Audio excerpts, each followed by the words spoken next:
We are in Parashat Vayeishev, a very interesting parasha, because it's the detour where we're starting the beginning of the exile, where Yosef is being sold and being sent to Mitzrayim, and we already knew we're going to Mitzrayim. It was said already to Abraham Avinu. Yaakov knew about it, Yitzchak knew about it, even Esav knew about it. That's why Esav ran away very quickly from Eretz Israel, because he knew, based on his grandfather Avram, that anyone who will be sitting in the land of Israel, which was then Canaan, will be subject to go to exile. So Esav right away took his wife, took his money and ran away. He's like, I'm not going to Mitzrayim.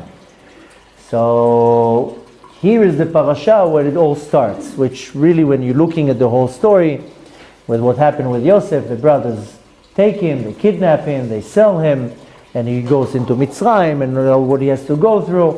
One can very quickly analyze it as a very bad thing, but this is the steps that had to happen in order for us to go to Mitzrayim. That was part of the plan. But, needless to say, when you're looking in this parasha, of course the hero is Yosef HaTzadik, and you can definitely give credit to Yosef of being one of the biggest individuals in history that really fought his desire and won it. I mean, we have David HaMelech, maybe Moshe Rabbeinu, but Yosef HaTzadik is really one of the top ones that can be used as an example to really see how we have to conduct our life. That's why he got the title HaTzadik. And a lot of our sages and our forefathers got a title. Avraham got Avraham Avinu, Moshe got a title, Aaron got a title. I mean, many of our sages got titles. David HaMelech, Shmuel HaNavi, Aaron HaKohen. A lot of got titles. Yosef got the title HaTzadik. Moshe got Rabbeinu. So I don't know many others that are called Rabbeinu. I mean, even now in the street, you would walk around in the street with a beard, then everybody screams to you, Rabbeinu! But that's not the Rabbeinu, only Moshe is Rabbeinu. And, how many do we hear? We had many kings, but the one that we call as a king is David HaMelech. Even Shlomo, we don't call him Shlomo HaMelech. Shlomo, David is David HaMelech. So Yosef got the title Tzaddik, a righteous individual, a righteous man. Because really, if you look at his life, he was kidnapped by his brothers, then he forgave them. This is something that neither one of us would probably be able to apply. Somebody that does such bad things to us, we would right away seek for revenge. And Yosef HaTzadik right away was quick to forgive. But more than that, look at what he went through, like how much challenges he had to go through, and he passed them, how do you say, with flying colors. So we want to know here, I mean, when we learn this specific class on Sunday about the weekly parasha, is not to necessarily learn the historical event, rather to see how it's applying to me. And I have an issue that we all share, and it's called a Yetzer Hara. I have an evil inclination that comes and picks all day long and tries to get me to do all these bad things, get me to not be concentrated on my mission, get me away from Hashem. And the Yetzer Hara has a very big definition. But if I'm breaking it into categories, and I have a nefesh habehemit, an animal soul that all it wants to do is enjoy things from this world, eating good food, sleeping, enjoying movies, shows, music, creating, just wants to be part of this world. And I have to fight it. But more than that, I have another big thing that is called my te'ava, my desire, my lust for something. And that will usually take me for something that is forbidden. I don't have a desire necessarily to run to the shul and pray. I mean, if you do have that, then you're already reached to a higher level. Usually there's not going to be that desire. And I don't think many people just lust to sit with a book of halakha and learn the halachot. So usually the desire would be for forbidden things. So, and we see that Yosef HaTzadik was able to fight them all. So how did he do it? I mean, I have that. When I'm really using my intellect, I don't want to sin, and I don't want to do bad things, and I see things as they are, and it will not cause me to get into chas v'shalom, an argument, a confrontation. I will seek for peace, but I have a yetzer hara that is driving me to do all these negative things. And then of course all day long I have to battle with my desires that are forbidden, and some of them are not forbidden. I just want to put myself under some type of a control. Spoke about it many things. There's a lot of things that are allowed for me to do. I'm allowed to drink and to eat, but it doesn't mean that I have to have 17 cups of coffee. It doesn't mean that every moment that I pass next to the bakery I have to buy 17 rogolachs. I can have one. But again, you have one, you want the second one and the third one, and you buy a box of chocolates. I mean, most people can't eat one square. I mean, I have a very disciplined son that not too long ago I came back from one of my last trips, and we lived in Los Angeles. So there's a certain store that they used to like going, and they have this candy that it's like a stick, and you lick it and it's like a lollipop. So they wanted me to bring them. So each child got the same amount, that there's not going to be any arguments, and the same types. One of them finished them within 3 minutes. Maybe he inhaled it, I don't know how he did that, and then all the sticks disappear. The other one was able to keep it for a day or two, and one of them, he still has the sticks, and every time he breaks a little piece or he licks a little bit, wraps it up, and he says, I still have them, I didn't eat them. So for some of us it's very easy to have a box of chocolates and to eat every day one square, and for some of us, before you can even blink or swallow the first one, the rest are already in the mouth. So this is not a sin, this is not something that is prohibited to do. But I still have to have some type of a control about something. If I can't control myself in something that is permitted, how will I control myself with something that is prohibited? So how did Yosef HaTzadik do such a thing? And I want to learn what was the secret. What was the secret of Yosef that he was able to hold himself in a level that even when a beautiful woman such as the boss's wife, Potiphar, seduced him, no thank you, I have other things to do. So how did he do it? And how is that applying to me? Because I'm constantly battling with some type of a desire, whether it's forbidden or not, and I want to know, how can I put this desire under control? It's a very popular question. People tell me, I have a desire for this. How can I control it? I'm not talking chas v'shalom now an addiction, a severe addiction to a substance, to alcohol, drugs. That's a whole different level that also needs to be dealt with. But in our day-to-day life, I want to have a trick, a loophole, how to control it. When I became observant 17 years ago, then the first thing that was on my agenda is not to have a yarmulke on my head or to go and pray. That took about 3 years. My agenda was to be able to control myself, to bring myself to some type of a self-control that nothing in this world is becoming an obstacle for me. So I smoked cigarettes, I quit smoking. Everything that I was attached to, I let go. So I'm not going to be, so to say, addicted to anything. Not cigarettes, not coffee, no treats, no nothing. That I will be the master of my own domain. Nothing can control me. So that was my first step. Let me see how I can get rid of this bug that is like a tick, sucking my life. So first we have to understand a little bit of the history, what happened. Yosef HaTzadik was 17 years in Mitzrayim, at least in the beginning, going through so many different tests. He was in jail, his boss's wife was seducing him constantly, not only him, not only her. Yosef HaTzadik, we know that he was a very, very handsome guy, and a very desired man, and all the women were literally throwing themselves at him. And he was a young guy, and that took a lot of courage and self-control not to fall for that.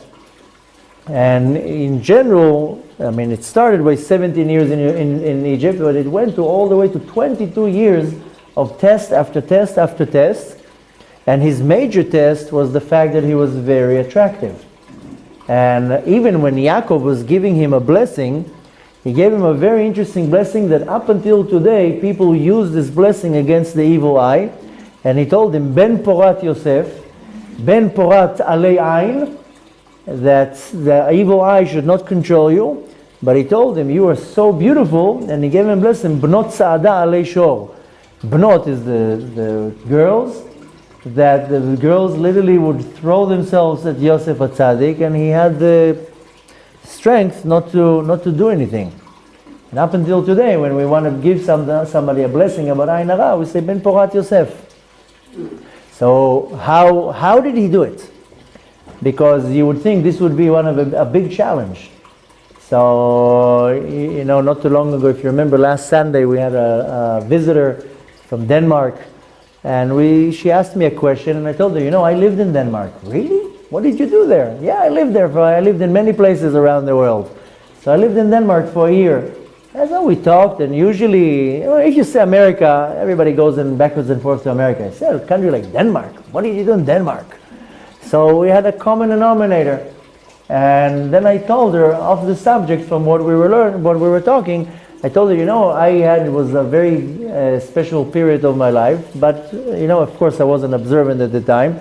But I was like a unique specimen there. I came with brown hair and brown eyes. Everybody's there blonde and blue eyes. So I was like a hit there. So you know what it is for a 17-year-old boy to go to a place that suddenly I'm like the desired, I'm the star, brown hair and brown eyes, a little bit of a darker skin. Ooh, I was like the number one on the chart there. So this is same thing with Yosef. Can you imagine this young guy, same age? I went to Denmark when I was 17. I went there, I lived there for a whole year, and I lived by myself, and I was a Yosef, just that I didn't stand the test. I was failing the test on a daily basis. I didn't even see it as a test. I wasn't observant, so for me it was like no test here. So the difference, a little bit of a difference between me and Yosef. But anyways, how did Yosef HaTzadik was able to do it? Especially that I run into all these desires all day long, my entire life. How do I live my life and survive that every day there's a desire for something? Now, this is a little bit of a bigger group. In the morning we learn here, we're about 15 men. All the men are Baal Tshuva. We have 3 converts. And we all talk about it very openly. Listen, we're all Baal Tshuvas. We all come with our baggage. And, where we came from. And one has certain lust for this department, another one for that one. And how do you deal with this? I mean, maybe in the beginning Hashem is kind and He gives you a good run for a couple of years, and it's not on your mind. But then when you kind of focus yourself in your life, then the taste from your past still is wet on your tongue. And it's a very big struggle. How do I don't go back to where I came from? Now it can be big things, can be even little things. Sometimes it's little things, it's certain food or music or something that you don't want to let go. So how do you do it? Now a little bit of a history. What was going on? We just learned a couple parashot about Yaakov going from Beersheba. He went to Haran, got married. 4 women, 12 kids, goes out of Haran, settles in a place called Shechem. Then he moves to Bethel. Then he goes back to Canaan. And Yaakov had a very hard life. And his brother wanted to kill him. His father-in-law was cheating him. His daughter got kidnapped and raped. Later on, his son gets kidnapped and disappears. Yaakov didn't have it easy. Yaakov wanted to just sit and relax and retire, and said to Hashem, just leave me alone. I just want to sit and have my cup of tea and look at my grandkids and just leave me alone. Now Yaakov was 108 years old. It wasn't that he was 39. He was 108. He told Hashem, listen, I had it up to here. Just let me, I want to retire. I don't need a pension. Just let me retire. And right as he wants to retire, comes the problem with Yosef. And literally it says that Yaakov just wanted a little bit of peace and quiet. Hashem says, you want peace and quiet? No problem. I'll take care of it. And right away the problem with Yosef started, which we see and we know that Yaakov loved Yosef from all the kids. First of all, we have to learn here already a very big lesson. Then that's pretty common that a parent loves one kid more than the others. But you cannot make any type of discrimination or favor to a kid. This is the first lesson we really have to learn. This is not what we're talking about. But Baruch Hashem, when you have a few kids or grandkids, even though one of them is your favorite, which is it's a normal thing, can't make it obvious. I mean, one mistake that Yaakov did, why are you showing everybody? Oh, you like him more? Then keep it quiet. But Bechlal, if you want to look at the Kabbalistic explanation here, why this whole relationship is because Yaakov in the Sfirot corresponds to the Sfirah of Tiferet.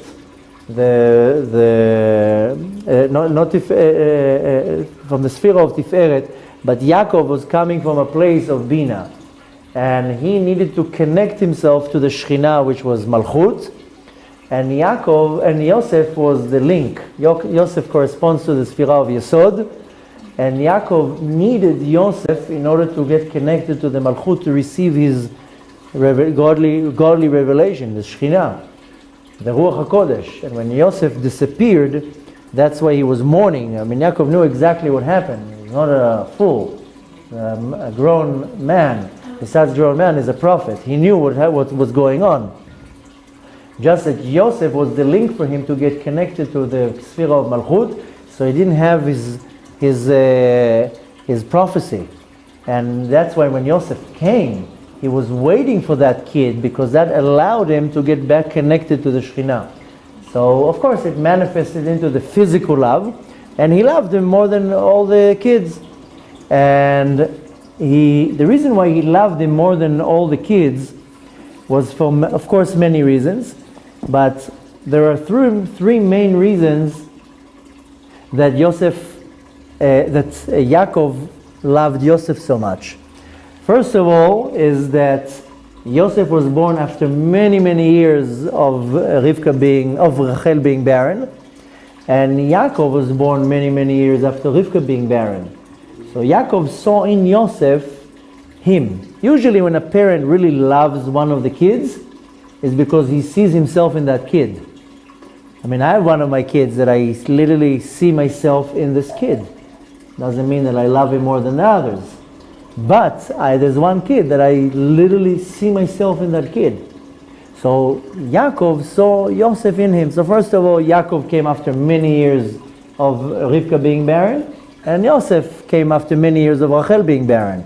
Also, Yaakov only had one brother, and Yosef only had one brother, from the same mother, of course. And Yosef, all the brothers were jealous of him, and Esav was also jealous of Yaakov. Yaakov saw a lot of common denominators between them. So the problem is that with Yaakov, that he showed it. That was a problem. He shouldn't have showed it to all the rest of the kids. That was a big mistake, and that in itself, we also have to learn from that. But of course, we know the story that Yaakov gave Yosef a robe with stripes. And maybe if we have time this week, maybe we'll learn the concept why the stripes and why Yosef was so unique. Because we know that Avraham, Yitzchak, and Yaakov, they came to correct 3 sins that Adam HaRishon did: idol worship, forbidden relations, and bloodshed. Because we are familiar with the sin that Adam did by just eating from the tree of knowledge. But really he did here 3 sins. He had idol worship because he listened to the serpent and not to God. He had forbidden relations because he was mating with everybody else besides Chava. And he had bloodshed because he brought death to the world. Then came Avraham Avinu to correct the idol worship by advertising the name of God. Yitzchak came to correct the bloodshed by becoming a sacrifice on the altar. And Yaakov came to correct the forbidden relations by having a complete bed, meaning that by the first time that Yaakov was ever with a woman, he was 84 years old, and that was with Leah. never been with anybody else. So an 84-year-old man never had relations, and one little drop of sperm never came out from him. So he came to correct the forbidden relations of Adam HaRishon. And then comes Yosef to complete it. And that's why the Yosef came specifically in the form how he came.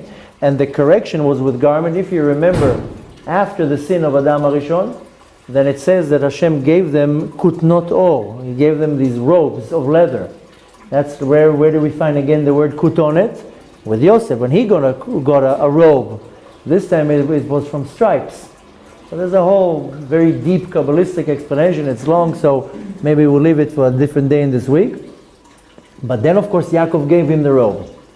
We understand it because he loved him the most. But Yaakov was basically showing that Yosef had a superiority in the spiritual level. That he was much more holier than the rest of the kids. Not because necessarily that he loved him the most.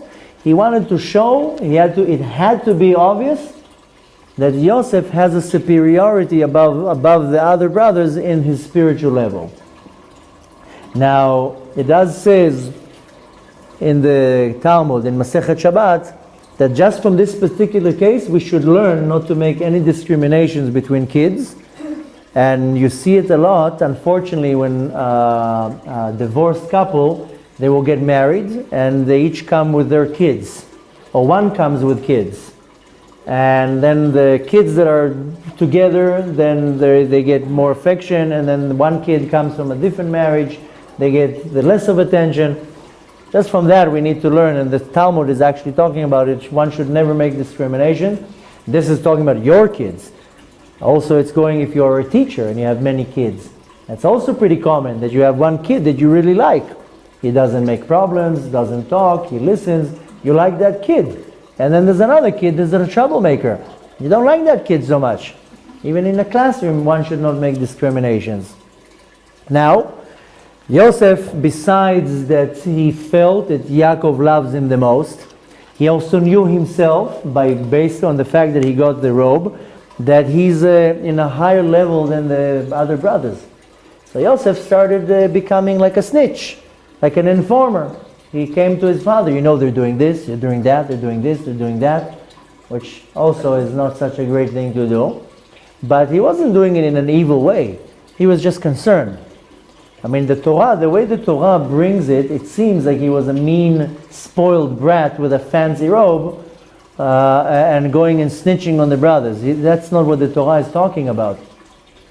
The Torah is trying to tell us that he worried about the brothers. He actually had concern to them. Now it's early enough to see it, but in two parashot you really see that he worries about them. He was never upset with them. He forgave them right away. He told them, I'm not angry at you. Retroactively we can see he actually worried about the brothers. So when he saw them doing all sorts of things, he told the father, listen, they're not doing it right. What did he tell them that they're doing? That they're eating what's called an ever min achai, a live part of an animal. Now, the brothers, even though we can say that they did some bad things, but they were tzaddikim. Now, when they were eating, it seemed to Yosef like a live flesh from an animal. According to halacha, when we slaughter an animal, the animal still moves. I don't know if you ever saw how they slaughter an animal. If you went to a farm. But the animal still moves. And that's just the nerves and the muscles. According to halacha, we're allowed to already start cutting the animal while it's still moving because it's not alive. Yosef saw that, and they were actually following the laws of shchita, of slaughtering, even before the Torah was given. But to him, it looked like the animal is still moving and like as if they're eating a live piece of an animal. So he went to his father and says, listen, they're eating a live piece of animal. He told him, no, it's okay, they're not. Then he also came and informed the father that the brothers that are coming from the sons of Leah, they're not behaving nice to the sons of Bilhah and Zilpah. That they're also it's showing superiority to them. So he didn't like that not seeing this Ahavat Israel. So he went and told that to Yaakov. Another thing that he saw, He thought that the sons of Leah are active in forbidden relations, because they had a lot of, they had business. Yehuda and Reuven and Shimon and Levi, all the sons of Leah, they had business. They were very rich. They used to deal with all sorts of business, and they had a lot of workers. And a lot of the workers were girls, were women. And a lot of the women were not, then there wasn't really Jews there, but they weren't from the same area. And they were constantly, dealing with them. Yosef thought there may be, chas v'shalom, maybe having affairs or whatever it is, or involved in forbidden relations. And they were like, no, it's just workers. He was like, why are you hanging out with these ladies all the time? So Yosef came and constantly went to inform Yaakov, but he did that out of concern. He didn't do it because he was a snitch, chas v'shalom, or that he felt that he's much better. Rather, he really showed concern. He didn't want them, chas v'shalom, to fail. Now, if this was not enough, then he comes and starts telling them about his dreams. Like as if this is not enough. He gets the robe, Yaakov loves him the most, he goes and informs the father about all the things that he do, and then he also comes with dreams. And he starts telling them about dreams. Now, what is the first dream? First dream is that he comes and tells them that he sees a field and a sheaf of the crops. All their sheaves are bowing down to him. Not bowing, that was later on, the stars. But that he was the one sheaf, and then they're all together. And they're like, what are you saying here? You're saying that you're going to rule over us? And of course they're not happy with that. Then he comes with another dream, that he sees the sun and the moon and 11 stars all bowing down to him. Oh, so you think we're going to bow down to you? And now you're also including also our mother and father? Needless to say, they didn't like that at all.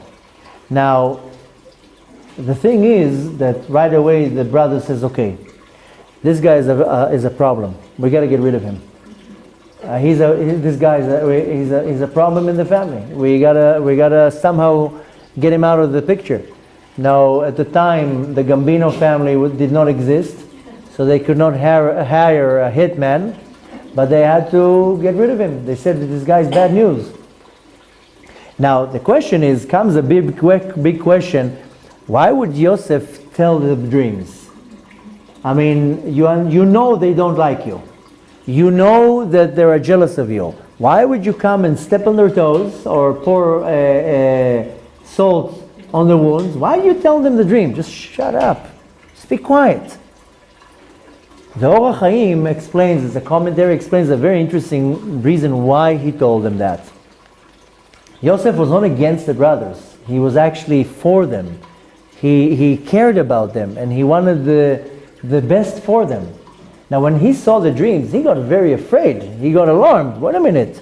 What is it saying? What is this dream saying? That they're actually going to bow to me? That I'm going to control them? He actually got afraid of the dream.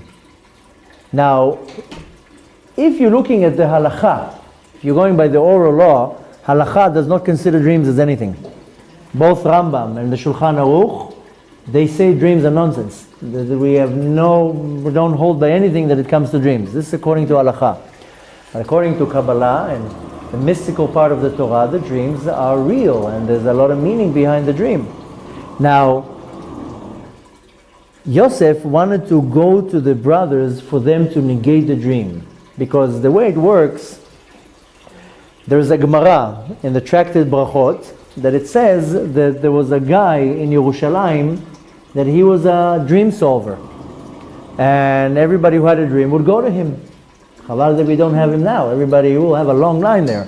But the Talmud says about a certain individual that was a dream solver in Yerushalayim, and at the time there were two Amoraim that they would go to him for their dreams. One of them was Abaye and one of them was Rabbah. Abaye used to pay him to solve the dream. Rabbah didn't want to pay him. He's like, listen, just do me a favor, just tell me the dream. Now, the way it worked is that when Abaye used to go and pay for him, then the dream solver will give him the good interpretation of the dream. When Rabbah went there, then he gave him the bad interpretation of the dream. So Why does halacha doesn't hold by dreams? Because the dream will be taking into consideration based on the one that is interpreting it. And I can interpret the dream as something very good, and I can interpret the dream as something very bad. Therefore, the dream now is subject to change, depends on who's looking at the dream. And the story says in the Talmud that once both Rabba and Abaye went to the dream solver, and they both had the same dream. And the dream was that they saw lettuce in their dream. Abaye, who went to the dream solver and paid him, told him, what does it say? He says, oh, that's a very good sign. Because the chasa, the lettuce, has wide leaves. That is showing on abundance and width and chesed. You're going to have a lot of success in your business. You're going to make a lot of money. So, Abaye was very happy. Good. I have a dream. I'm going to make a lot of money. Rabba came to him. He didn't pay. So he told him the bad part of the dream. And he says, oh, you know, the lettuce, the taste of the lettuce is bitter. So business will be very bitter. You're not going to make a lot of money. And that's what ended up happening. That Abaye made a lot of money and Rabba didn't make a lot of money. So according to halacha, the halacha authority says we don't go by the dream because, you know, it depends on the solver. And if you come to a certain person and he will solve it good, then it will be good. And if somebody will come and solve it bad, then it will be bad. Yosef was saying, oh, you know what? I'm afraid of these dreams. Joseph was actually afraid. He went to the tribes to tell them because he wanted them to say, nonsense, nonsense, it will never happen. And then they will make the dream not have any value. So he didn't want to now step on their toes or to annoy them. He wanted them to say, no, the dream is nonsense, don't believe in it, it will never happen. And he would say, Baruch Hashem, it will never happen. So that was his intention. Now, he wanted them to solve the dream. Because how he understood the dream is that, he's going to be the king, and he's going to rule, and they're all going to have to bow down to him. And he's going to be the favorite one, and so forth. He didn't want that. He already saw how they're all upset and jealous, and so he wanted them to solve the dream, and that's why he went to them. He wasn't looking for trouble. So, of course, continues the story that Yosef tells them the dreams. Now they're getting even more upset, and they decide to get rid of him. How are we going to do it? Let's kidnap him, and we'll throw him in a pit. We'll pretend we'll slaughter an animal. We'll put the robe in the blood. We'll tell our father that a bad animal ate him, and that's what they do. So one day they were waiting for the opportunity. One day Yaakov sends the kids out to go far away with the sheep, and they don't come back. And Yaakov gets very worried because it was close to Shechem, and he knew that Shechem was a little bit of a bad neighborhood, especially that what Shimon and Levi did there, and he was afraid maybe something's happening. So he sends Yosef, go and see them. Yosef, of course, is not so happy. He's also afraid. Why, you're sending me now to the bad neighborhood, to the area? But he was afraid. He knew the brothers might do something to him. But Yaakov calls him, and right away Yosef says, Hineni, I'm here. Whatever you tell me to do, I'm doing. But he was afraid because he knew something bad might happen. And sure enough, the brothers find him, and they kidnap him, they throw him in the pit, and since you know the whole story, ended up, there was an argument between the brothers. Some say let's kill him, some say let's leave him in the pit, let him die over there. And then they decided that let's sell him. They sell him to a convoy of Ishmaelim, of Arabs, who sell them to another merchant, and he finds himself in Mitzrayim. Now,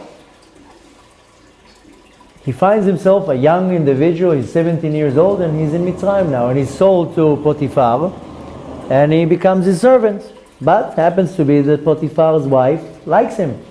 So she starts seducing him, and she wants him to be with her. Now, the whole story brings Yosef to Mitzrayim, and we have to understand, comes here now a big question. What does Mitzrayim mean to me in the spiritual level? Because we have Mitzrayim in the physical level, but what is Mitzrayim in the spiritual level? Now we know that every generation, our sages say that we have to see ourselves as if we came out of Mitzrayim. Mitzrayim, it is a country 600-700 kilometers to the south from here. But Mitzrayim is also coming from the word in Hebrew, meitzar, a limitation. And something that puts me in a limitation. And I have to go out of my limitation, out of my Mitzrayim. So Yosef is thrown to Mitzrayim. And right away, he's facing challenges and tests. As he just came right away. How does he able to overcome these tests? I mean, this is pretty hard. You're young, you're in the middle of nowhere, nobody knows who you are. It's not like with us that we live in a community. Maybe 50% of what we don't do is because we're in a community. What will people say?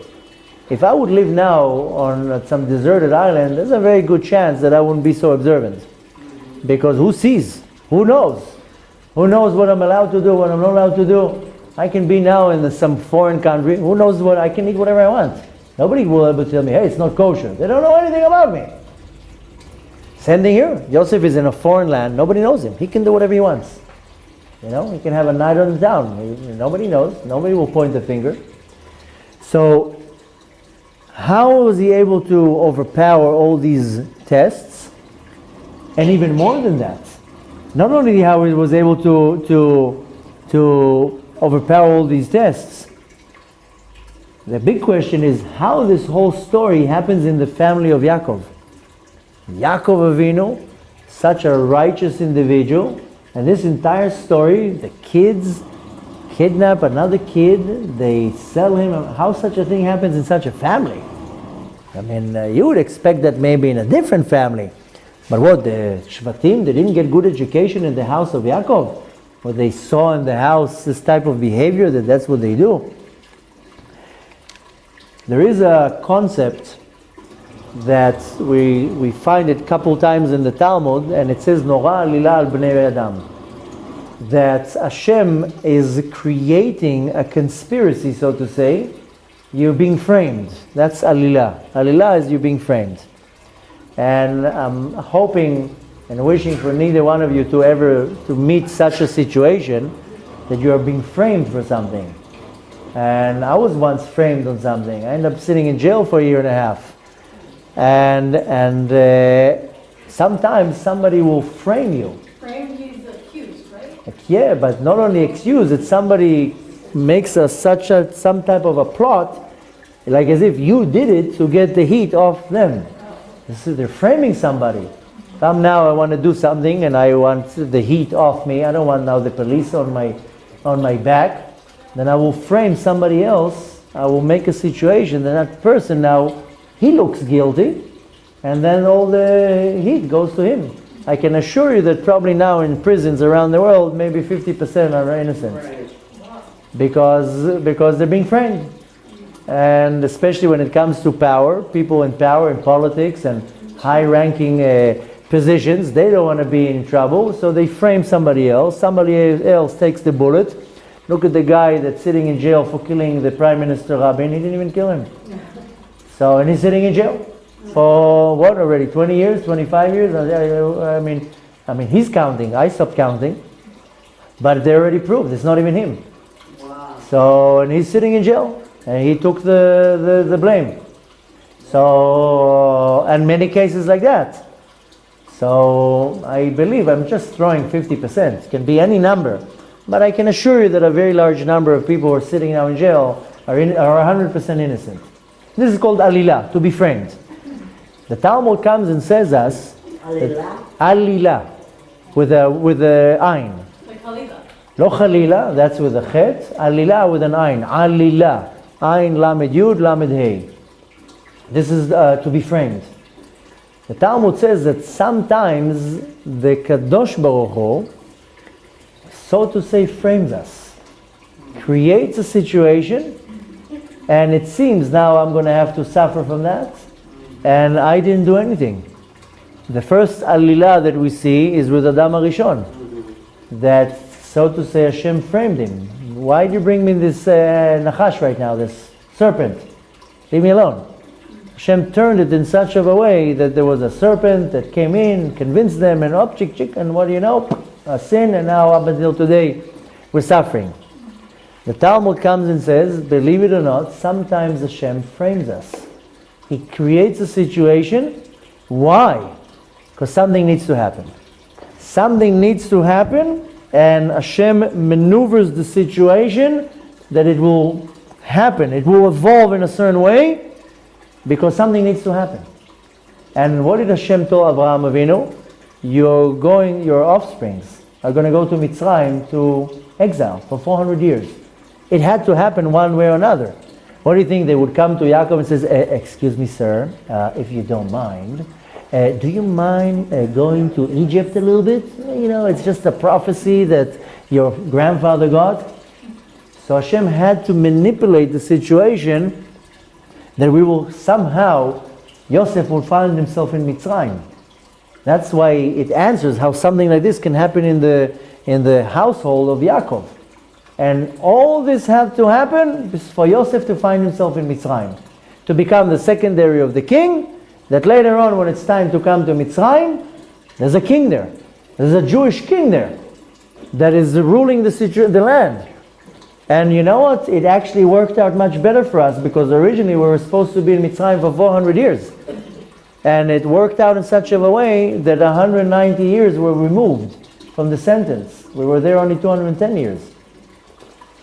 So this is a concept that we have to really internalize because a big part of our sins are not our sins. As Hashem, so to say, orchestrated. He directed the situation and I end up sinning. And it's not my sin. I didn't want to do it. I didn't have anything to do with it. But I had to get to a situation. And maybe I had to sin in order to get to that situation. And would this be considered my sin? No. If I don't feed it, if I just follow on the path, it's not going to be considered my sin. Of course, I have to do tshuva for it. I have to learn something out of it. What do you mean if I don't feed it? I mean, let's say Hashem puts me in a situation that I end up sinning. In order for me to, so to say, evolve, roll over to a place where I need to be. Feeding it is that I already sinned, let me do it again.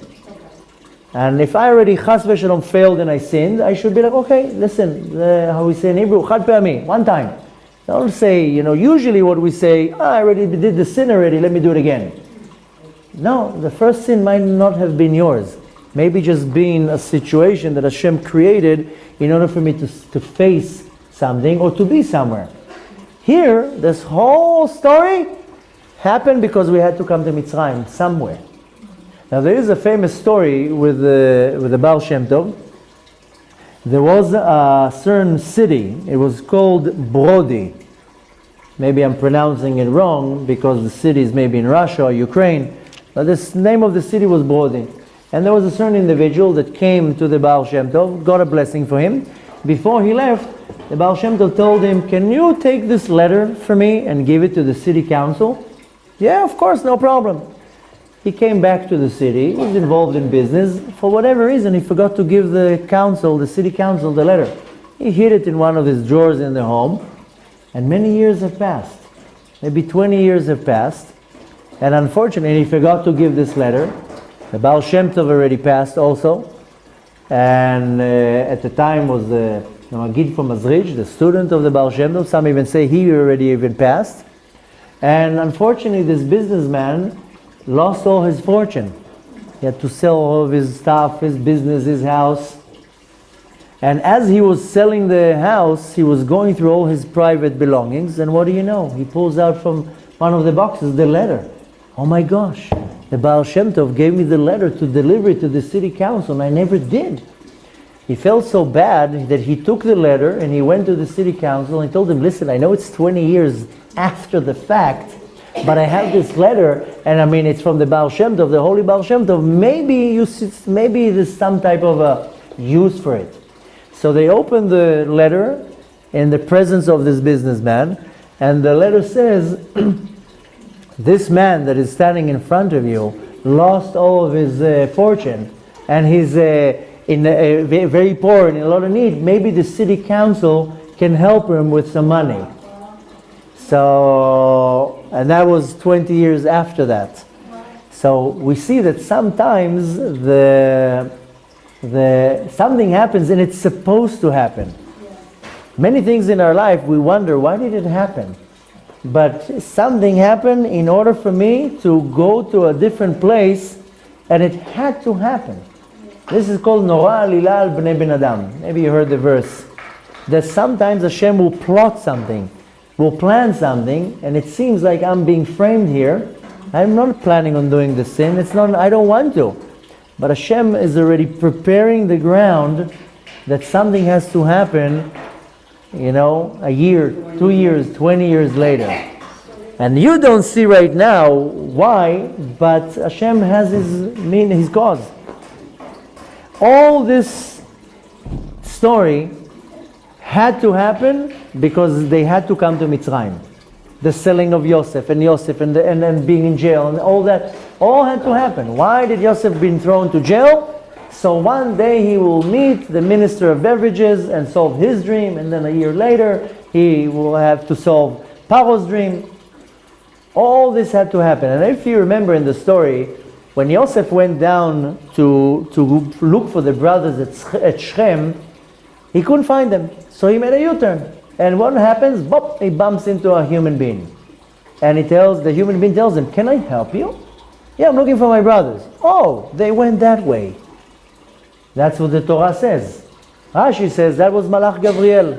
The angel Gabriel came to help him because he was about to make a U-turn and go back. But that would mess up now the plan. So Malach Gabriel appears and he tells him, how can I help you? Where do you need to go? Oh, you're looking for your brothers. They went over there.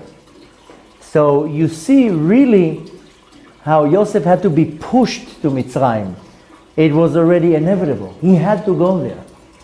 This whole story was to prepare for the coming of Mitzrayim. So you can understand why everything evolved one thing after the other. But comes now another question. If that all had to happen, okay, good, I understand. Which, if you want to take a side note from that, most of what happens to me, it's because it has to happen. And sometimes I really don't want to be involved in a certain sin. I don't want to. I do everything I can not to. Or I somehow get involved. When this happens a lot? When somebody drags you into an argument. And you're like, I don't want to be in this argument. Why are you dragging me into this argument? And you find yourself in between. And you're like, I didn't want to be in here right now. And there's many different types of situations that I'm somehow dragged into the situation. Hashem wants you there. The point is to really let go and to let Hashem take you exactly where you're supposed to go. When you start challenging it yourself, that's when you feed it. Point is just to say, okay, let's see where Hashem is taking me here. So first of all, if you want to take it as a side note, just take into consideration that a lot of the things that happens in your life, they have to happen. It has nothing to do with you. You didn't do a wrong decision. How many times you're saying, why didn't I do that? If I would do that 20 years ago, where would I be now? And this is the worst question. I mean, there's two questions that really, really annoy me. One of them is why, because you're never going to get an answer. And the other one, who's even more annoying, is what if? I mean, what if? This is the most irrelevant question to ask. What if? But what if? It wasn't supposed to be, so there's no what if here. So Hashem turns things around to bring them to a place where you're supposed to be. So we need to see from that, another lesson that we can take from that is a lot of the things that we go through, that's the path. That's what I need to go on. So now comes a different question. Okay, let's say I understand everything had to happen, Yosef had to come to Mitzrayim, but that's not my question, why we started the class. I asked, how was he able to overpower the inclination, the desire, the lust? Okay, I understood he came to Mitzrayim, good, but how is that answering me? So now we have to jump a few weeks forward to the parasha that is called Vayeishev, and there's a story. I mean, we know the whole story. Yosef is now in Mitzrayim. Later on, there's a famine.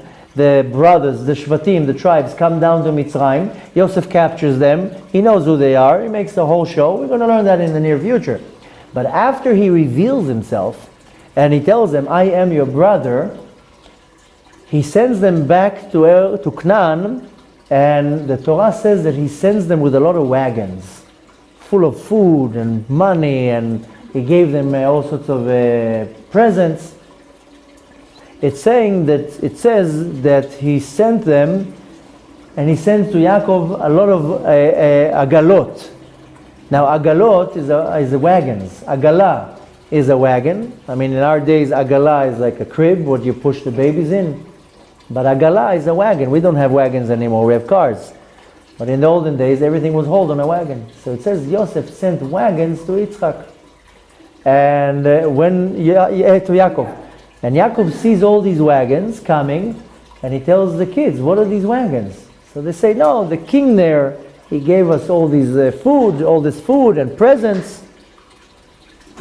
When Yaakov sees the wagon, he becomes alive again. He says, Vatichi nefesh Yaakov, the soul of Ruach Yaakov. He became, because for 17 years, when Yosef was in Mitzrayim, and he didn't know where he is, Yaakov was withering. He was spiritually dead. I told you, because Yosef was his link to the Kedusha. But Yaakov saw the wagons, and he understood it's a hint from Yosef. Why? Because a wagon in Hebrew is agala, but a calf is egla. Same letters. Exact same letters, just you read it a little bit different. And the last thing that Yaakov and Yosef learned before Yosef disappeared was the rule of egla arufa, of the concept of a calf that the head is disattached. And Yaakov knew right away, wait a minute, my Yosel is alive. He's sending me a hint. It wasn't about, he didn't care about the money or the food. He understood, because when Yosef had to go and look for the brothers, he told his father, I'm afraid. A little 17-year-old. He's not like a brave man, and Yosef wasn't like a warrior. Yaakov told him, I want you to go and do a shlichut for me. I'm sending you on a mission. Go get your brothers. Yosef told him, Father, I'm afraid. So Yaakov escorted him. This is where we actually learn the halacha that when you have a guest, you escort him out of the house. Yaakov said, I will escort you. And as they're walking together, and Yaakov is escorting him, he's learning with him the concept, the rules of egla arufa, of the cow, of the calf, that they cut the head off, cut the whole from the neck off. And when Yaakov saw the wagons, he understood that Yosef is alive, and he's sending him a hint. And this is the last thing that Yosef was learning with his father. And that's what was holding Yosef the whole time. The last Dvar Torah, the Torah that he learned with his father for 17 years, was later on 22 years. That's what was going on in Yosef's mind. That's what was holding him. It says also, Rashi says at some point when Potiphar, the wife of Potiphar, grabbed him and she ripped a piece of his coat, it says that he saw an image of his father. And that's what stopped him, because the commentaries actually say that when she grabbed him, he for a second did get aroused. He was like, "Ooh, wait a minute, maybe I should." And right away he saw an image of his father, and he was like, no, I can't. And what kept him strong and alive is the whole time is the Torah that was left in his mind. And this is basically what was holding him for 17 years, and later on, totally for 22 years. The fact that he left his house of his father with Torah in his mind. Now, when I want to understand how can I fight now with all these thoughts that I have and all these desires for forbidden things, or even things that are maybe not so forbidden, is only if I have Torah in my mind. If I don't have Torah in my mind, I will never survive anything. It says that when Yosef was thrown into the pit, it says he was thrown into the pit. It says there wasn't any water there was only snakes and scorpions. Now, of course, it's a metaphorical explanation that there wasn't any water. The Torah is compared to water, so there wasn't any Torah. What was there? Only akravim, scorpions, and snakes, and nachashim. This representing the two levels of the Yetzer Hara, how it comes to attack you.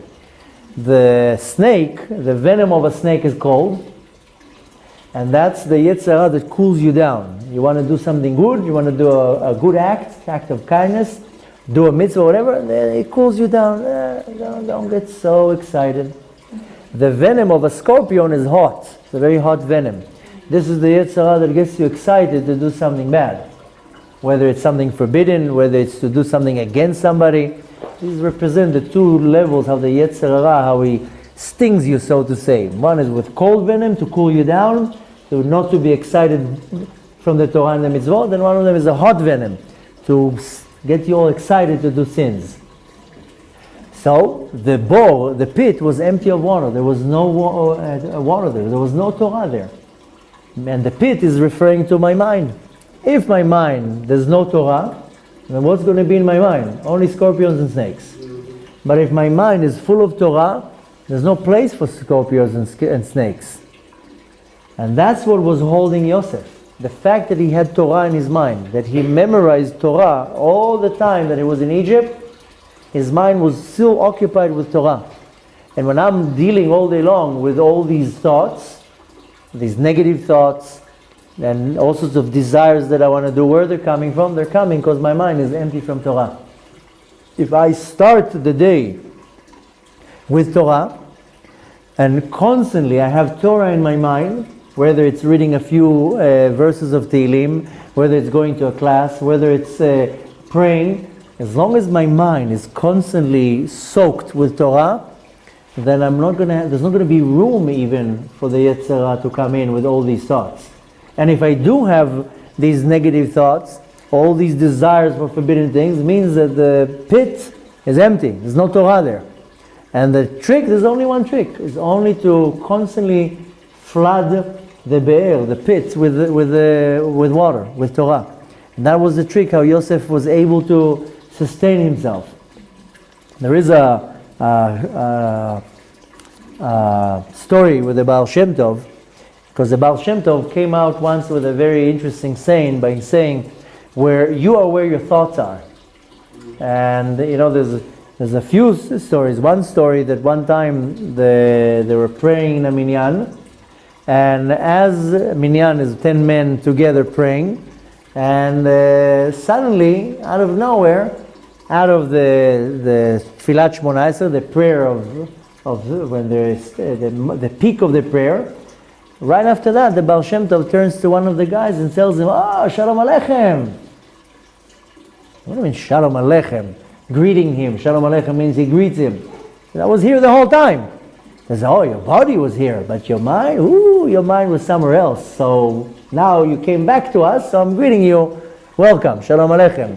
Yeah. So the Baal Shem Tov says, במקום שמחשבתו של אדם, שם הוא נמצא. Wherever my thought is that where I am. I can now close my mind, and I can be now on a beach somewhere in Mexico with a pina colada, and I can be wherever I want to be, wherever my mind is.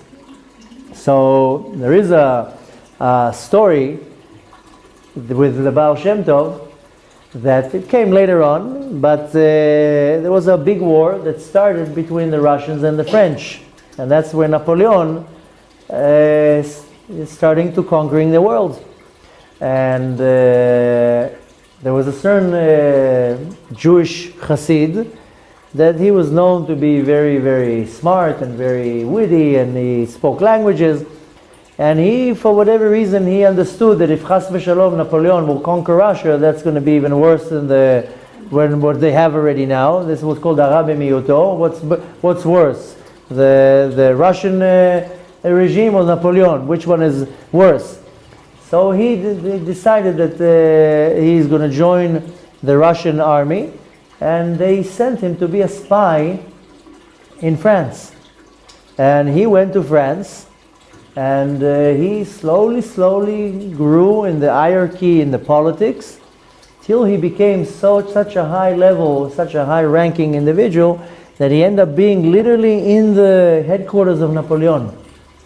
And of course, he knew everything that's going to happen, and he would inform the Russians. At some point, they kind of picked up on that. And the advisors came to Napoleon and says, listen, there's a rat here. There's somebody giving information. And because there's no chance, how would the Russians know everything, every move we want to do? How do they know? So they said, there must be somebody, a rat here, a snitch, somebody is telling. So of course, who would be the first to blame? The Jew. I mean, he was an observant Jew, had a yarmulke, had a beard, had peot. So Napoleon says, I'll take care of it. Napoleon was a very wise individual. And he came out, and he came straight out to the Jew, and he pointed at him and says, you are a spy! And right away he put his hand on his chest. Why? Because he said, this is the human lie detector. The heart will start pumping. Now, now you put a lie detector, you see how is the lie detector working? By pulse. How the pulse is going. So then they didn't have that, but Napoleon was smart, and he right away put his hand on his heart. And you know what? The heart, nothing. Same pace. Nothing changed. And Napoleon says, okay, it's not him. How do you know? I know. Because if it would be him, the heart would start, maybe the face would have a poker face, but the heart will start pounding. So later on, when they asked the Hasid, how did you do it? Well, Napoleon is now accusing you to be the spy. You are the spy. You don't even blink, and your heart says yes. Because we learn, he said, I learned from my Rebbe, who was at the time the Baal Tanya, the Rabbi Shneur Zalman from Liadi, who learned from his Rebbe, the Baal Shem Tov, that the mind can control the body. And if your mind is very, very strong, then your mind will control, this is called Moach Shalit al Alev, the mind controls the heart. So in my mind, I wasn't the spy. I was able to control my body to a point that even my heart didn't even start, I stayed exactly the same, the heartbeat. And from the story we understand how powerful our mind is. So the story of the Lubavitcher Rebbe, he stopped a heart attack from happening with his mind. Yeah? I mean, there's And many... He was in the middle of a heart attack, but with his mind he stopped the heart attack. Yeah? But we know this is one of the big foundations of the teachings of Chassidut is to bring the mind to control the heart. And if you're able to bring the mind to control the heart, then you reach a very high spiritual level. And this is what Yosef HaTzadik was able to do. He was able to bring the mind over heart. And he was able to control it. Therefore, any desire, a test, he was able to control it. So when we want to take something out of that, I'm constantly challenged with all these tests. How do I do that? I have to make my mind overpower the heart. There's only one way of doing it. There's no loopholes, there's no suggestions, there's only one way. It's only Torah. The Torah is, our sages say in the Talmud, I have created a Yetzer Hara, but I created to it a solution, and that is called Torah. So if you feel that you're battling too many of these foreign thoughts, or these desires, all sorts of things that causes you to chas v'shalom, pull you towards something negative, then it means that you have to increase a little bit the level of how much Torah you are taking. That doesn't matter who you are. You're observant, you're not observant. It doesn't matter. The Torah is the answer. And other people say, oh, if I learn more Torah, it means I'm more observant. It has nothing to do with how observant you are. It has to do with how much Torah you learn. And if a little dose is enough, then good. If the dose is not enough, then, the doctor tells you, let's add a few milligrams here. So now the Torah doctor is telling you have a problem with all sorts of forbidden thoughts or forbidden desires that you want to do something that is not good, then add more Torah. Learn more Torah. Read a few more chapters of Tehillim. Pray a little bit more. Come to more classes.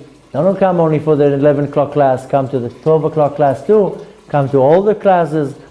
The point is that that's the only way how to overpower these desires, and that's how Yosef did it. And Yosef did it only because he was learning Torah, and he took all the Torah that he learned in the house of his father Yaakov, and he was memorizing it. He was learning it with himself. So B'ezrat Hashem, we should take from that.